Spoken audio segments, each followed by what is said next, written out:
Natin, sino ba ang mas exposed pagdating sa customer complaint? Meron tayong classification ng LESP, meron tayong technology based, meron tayong company based, and then meron tayong tinatawag na territory based. Sino-sino ba yung mga nasa ilalim ng technology based? Of course, sila yung mga nasa CCTV, digital, kasama na dyan yung K9 handler ha.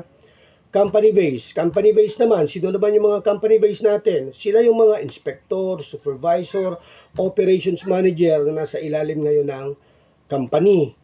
Sino naman yung territory? Naku, ito yung mas exposed. Kasi territory, lobby guard, roving guard, yung mismong nasa detachment, yung mismong talagang nandun.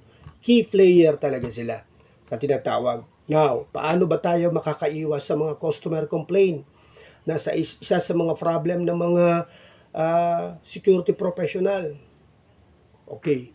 So, isa dapat may malinaw kang komunikasyon. Kasi sa araw-araw nating pagtatrabaho duty, maraming mga nagtatanong sa atin, dapat malinaw yung komunikasyon mo. Pangalawa, dapat alam mo rin yung isasagot mo. Kung itatanong nila related doon, yun ang sagot mo talaga dapat.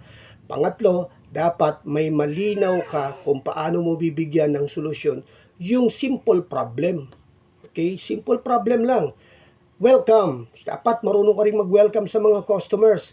Identify mo yung mga customers. Mga simpleng bagay para makaiwas yung mga territory-based security personnel sa customer complaint. Kung doon pa kayong mga ibang tips na pwede nating ibigay sa mga security personnel, tulungan nyo naman ako para makaiwas tayo sa mga customer complaint. Mahalin natin yung trabaho natin.